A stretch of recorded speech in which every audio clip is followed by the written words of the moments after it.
night, 2003, is carved into me like a scar I can't cover, no matter how many years have passed. I was 26 then, still fairly new to living on my own, still adjusting to the quiet void of nights, without roommates or neighbors close enough to make their presence known. The house I rented was an old Victorian from the early 1900s, a structure with high ceilings, stained glass windows, and a kind of creaking personality that took a while to get used to. At first, I thought of it as charming. That word doesn't mean the same to me anymore. That night had started innocently enough. I'd handed out candy to dozens of kids, princesses with glittery tiaras, plastic-masked superheroes, skeletons with glow-in-the-dark bones.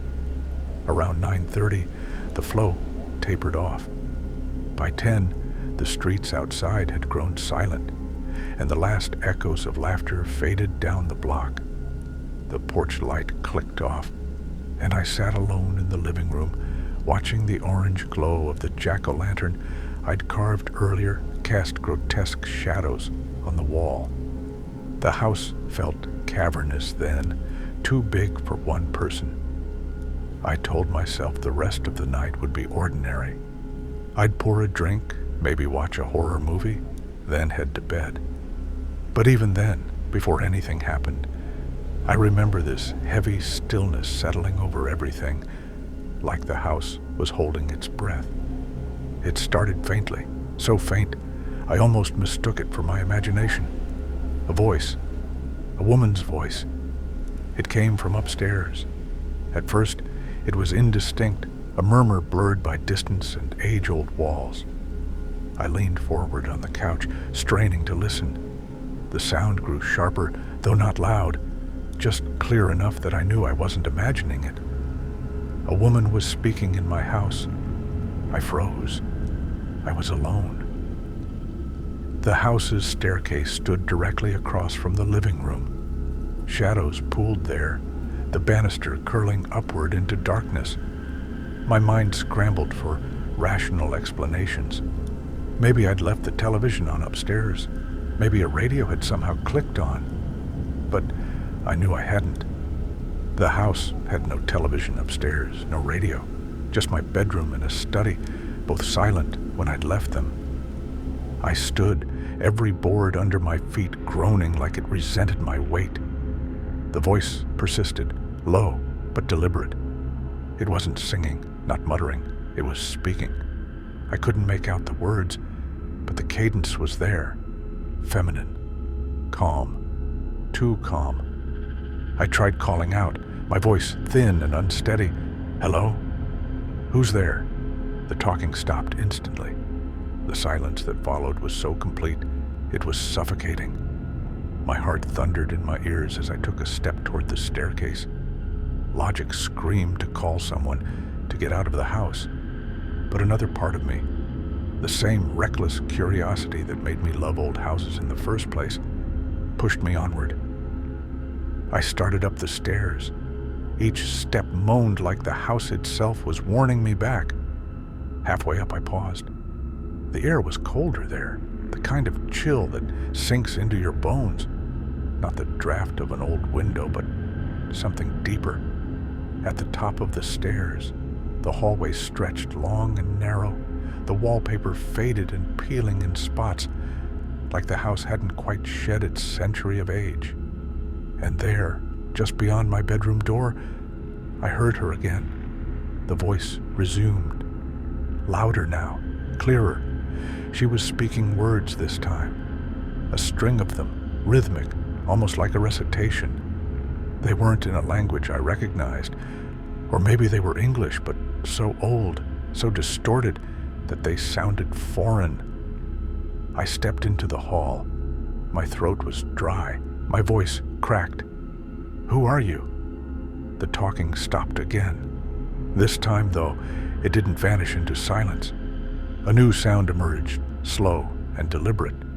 Footsteps. Not mine. They moved toward me, the boards of the hall groaning under their invisible weight. I couldn't move. I couldn't breathe. Every hair on my arm stood stiff. Then, just as the steps reached the spot directly in front of me, they stopped. I smelled something then, metallic, sharp, like blood left too long in the air. I backed away slowly, my shoulder pressing against the wall. That was when I saw her. She appeared all at once, not as a flicker, not as a translucent blur, but solid, real. A woman stood before me in the hallway, dressed in a faded nightgown, her hair long and tangled. Her skin was pale, too pale, drained of all warmth, and her eyes were sunken, yet piercing, as though they looked through me instead of at me. And her throat. A gash ran from one side to the other, jagged and raw, as if carved by some violent hand. Blood stained the gown down to her chest, though no fresh crimson spilled. It was old, dried, but vivid all the same. She didn't move. She only stared at me, her mouth opening slightly, as though to speak.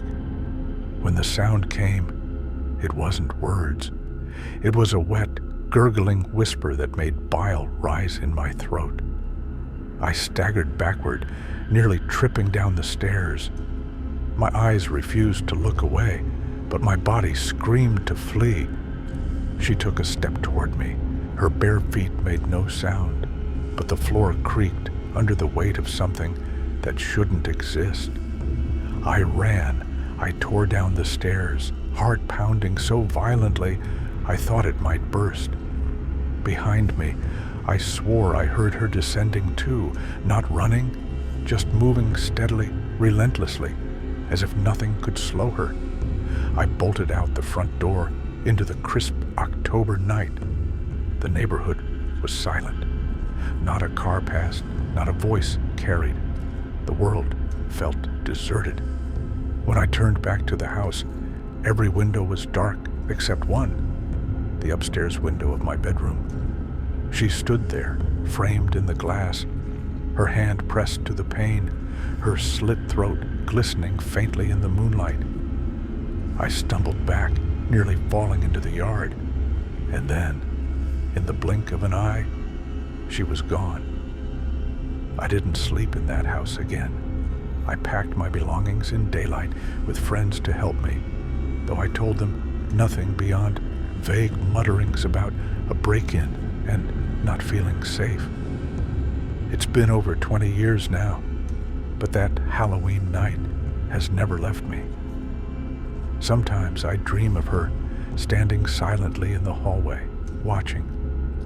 Sometimes I wake in the middle of the night, convinced I'll hear her voice again. I've told myself 1,000 times that what I saw wasn't real, that my mind invented her out of shadows and creaks and solitude. But deep down, I know better. She was real. And every Halloween since, when the last trick-or-treater's footsteps fade and the streets fall silent, I can almost hear her again, murmuring upstairs, waiting for me to come back.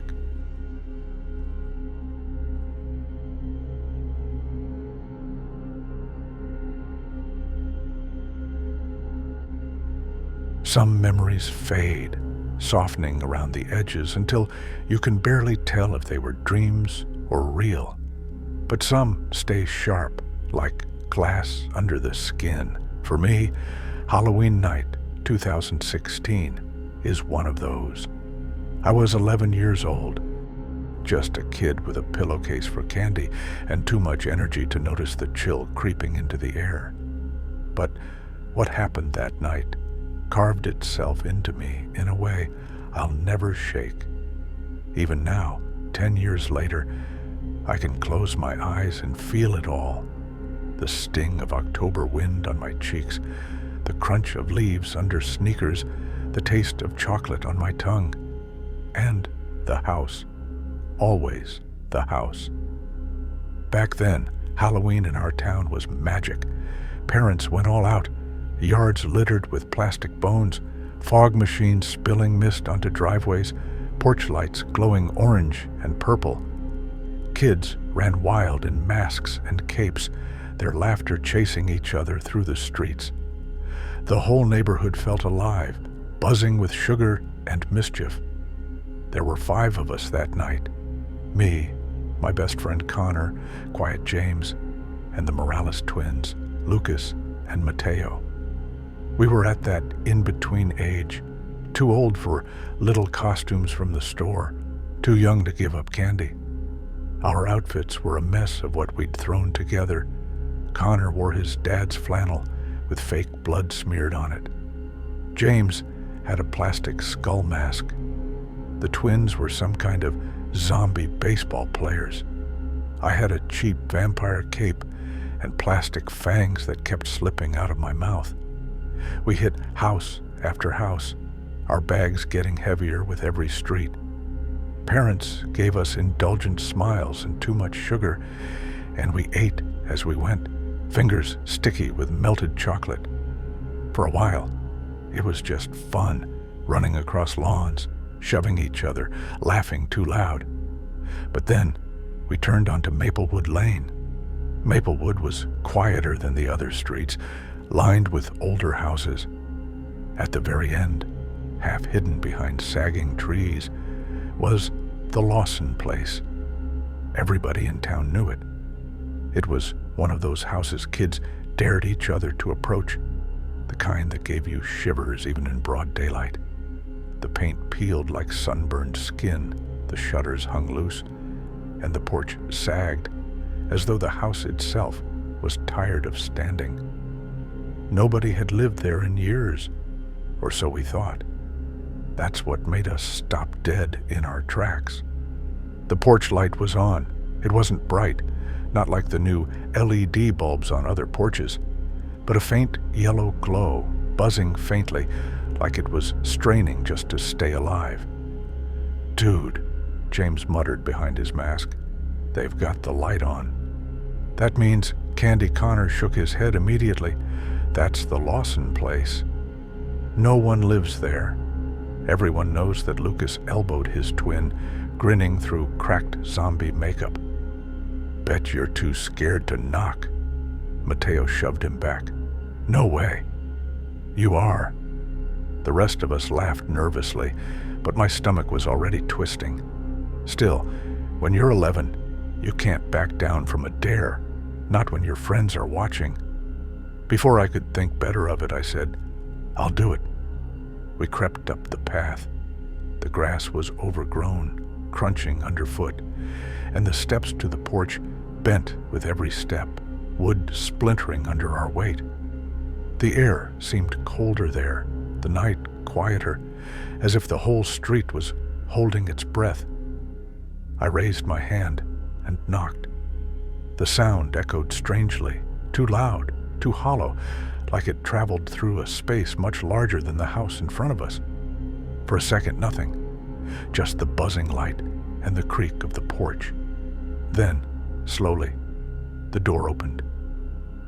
An old man stood there. He was tall but stooped, his frame lost inside a sagging cardigan buttoned wrong. His skin was pale, grayish, almost translucent in the porch light. His eyes were cloudy, like old glass that couldn't quite catch the reflection of the bulb above him. But what froze me was his smile. It stretched too far, too long, a grin that didn't belong to his face. "Well," he rasped, his voice brittle, dry like autumn leaves. "Children, you've come at last behind me." Connor shifted, and I felt him press close like he wanted to hide behind me. None of us raised our bags. None of us said trick or treat. From inside the house, a woman's voice rang out. "Henry, bring them in. Bring the children inside." The hair on my arms prickled instantly. It wasn't the cheerful sing-song of a grandmother calling kids in from the yard. It was sharp, strained, as though she was desperate, hungry. The old man Henry extended a trembling hand, not with candy, just his bare hand, reaching out, palm up, expectant. "Come," he said. "Come inside. She's been waiting for you." The woman's voice again, louder now, shrieking from deeper inside the house. "Henry, don't let them leave. Bring them inside." The porch light flickered overhead. The boards under our sneakers groaned. My stomach dropped into my shoes. Every instinct screamed to run, but my legs locked tight. I couldn't breathe. Henry's smile twitched, faltered for a second. His cloudy eyes seemed to hollow out, like there was nothing inside them at all. And for one awful heartbeat, I swear I saw past his skin to a skull grinning out at me. Connor broke first. "Nope, nope, nope, nope." He spun and bolted down the steps. The rest of us didn't need convincing. We turned and tore off the porch, our bags thumping against our legs, candy spilling across the cracked pavement. My lungs burned, my heart hammering against my ribs as though trying to escape. Behind me, I swore I heard footsteps on the porch, slow and heavy, as though something was following, patient and relentless. I didn't dare look back. Not until we'd reached the corner, the safe glow of other porches spilling across the street. When I finally turned, gasping for breath, the house stood dark. The porch light was gone. The door was shut. It looked like it always had. Abandoned. Lifeless. We didn't speak on the way home. Not about that house. Not about the old man. Not about the woman's voice. We were just kids, and none of us had words for it. But a few days later, curiosity gnawed at me. I asked my mom about the Lawsons.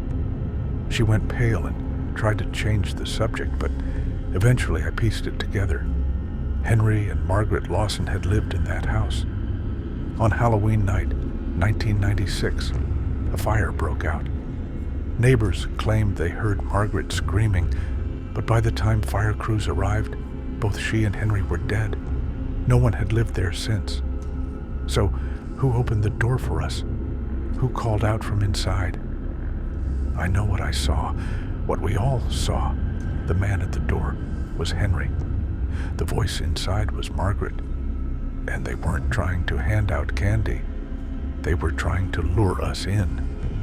I don't know what would have happened if we'd stepped across that threshold, but I know it wasn't anything good. Now, every year when October rolls around, I feel it again, that cold air, that buzzing light, that voice calling from inside the dark. And sometimes, just sometimes, when I drive past Maplewood Lane, I swear I see the porch light flicker on, waiting for children who don't know better.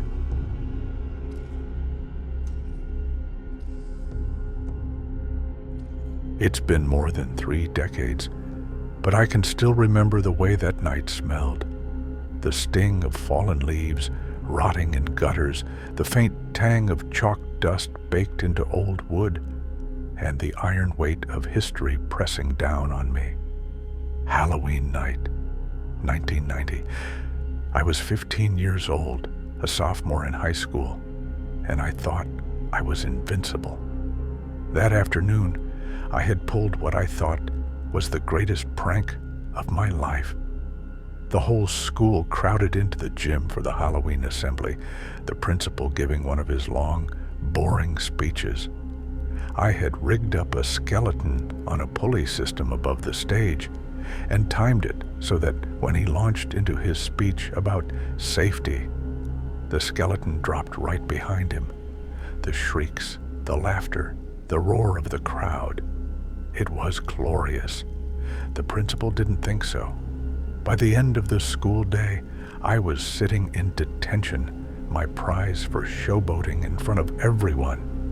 3 hours. The detention room was a classroom on the 3rd floor of our high school. Most people didn't know or didn't care that our school had once been something else. It was built in the early 1800s as a courthouse back when our small northeastern town was still young, and the 3rd floor had been where the prisoners were kept before they were brought down to the square to be hanged. My grandmother used to whisper that the walls had soaked up the screams, that the floorboards had grown fat on spilled blood. I laughed it off when I was younger. That night, I couldn't. I sat at one of the desks, drumming my fingers on the cover of my binder. The classroom was dim, the only light coming from the last gold rays of October sun slanting through tall windows. Outside, I could see kids running up and down the sidewalks in costumes, witches, superheroes, little devils, laughing, shrieking, their parents pulling them along by the hand. That was where I should have been, outside, planning candy routes with friends, maybe meeting up later for a party. Instead, I was stuck in silence. The teacher assigned to watch me was Mr. Larkin, a thin, nervous man with wire-rimmed glasses. He started the detention by reading a newspaper at his desk, but not long after, he stood up, mumbled something about stepping out for a moment, and left. That was the last I saw of him. Minutes dragged by. 10, 15, an hour. My irritation shifted into unease. I told myself he'd gone to use the bathroom, maybe grab a coffee, but the silence pressed down hard, the kind that seeps into your bones. I glanced at the hallway clock through the narrow glass in the door. 6:17. The building was old, the kind of old that hummed in your ears. Radiators groaned, pipes rattled in the walls. Every sound seemed amplified. Then I saw him. A shadow moved past the narrow strip of glass in the door. At first, I thought it was Mr. Larkin coming back at last. But the man wasn't dressed like Mr. Larkin. He wasn't dressed like anyone in 1990. He wore a long, tattered coat that brushed his knees, heavy boots, and a white shirt with the collar undone. His trousers were high-waisted, his hair a greasy black mess. He looked like he'd stepped straight out of a sepia photograph. I blinked, my heart thudding. The man didn't even glance inside. He just strode past the door, his boots echoing down the hall. I hesitated before calling out. "Hey, mister, do you know where my teacher went?" No answer. I waited, staring at the door, the silence crawling up my neck. Then, after what felt like hours, but was probably seconds, he came back. This time he stopped in the doorway. His face was pale, gaunt, his eyes wild. He looked at me like I had no business being there, like I was the intruder. Then his mouth twisted, and he shouted, "No!" He screamed, "I am innocent!" The words rattled the glass in the window. My throat closed up. He took a step inside, his boots pounding on the wooden floor. His voice broke into a frenzy. "I never did it. They lied. They strung me up for nothing." That's when I saw his neck. Dark bruises circled it, deep grooves where rope had once dug into flesh.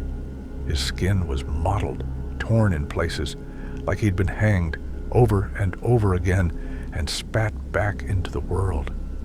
My legs refused to move. I was nailed to the chair, my body locked in terror. He screamed again, spittle flying, "Innocent!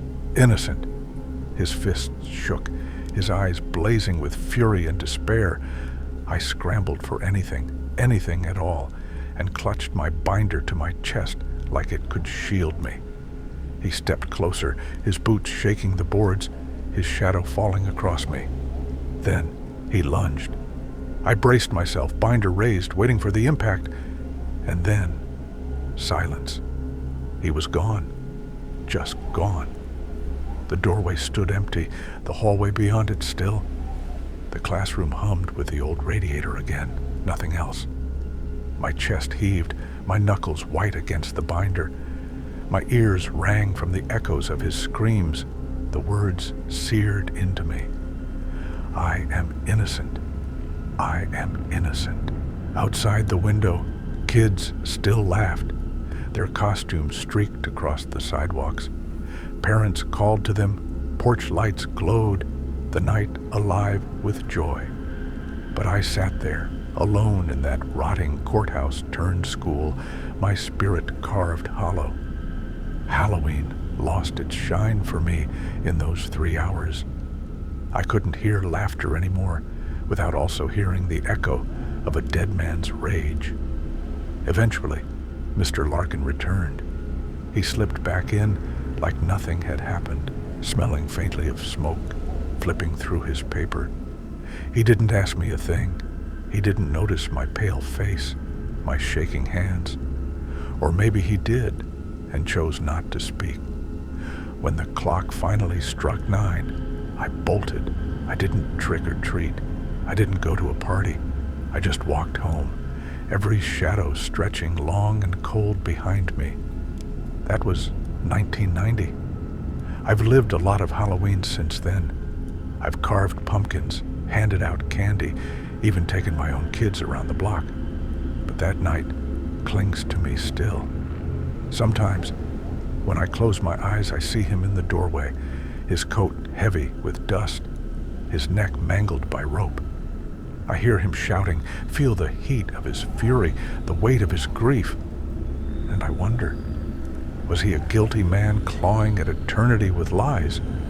Or was he truly innocent, his rage doomed to echo through those halls forever, waiting for someone, anyone, to hear him? Either way, I know this. Detention taught me more than any prank ever could. The dead don't rest easy in that building. And every Halloween night, when the laughter outside swells, I feel the silence inside pressing close again.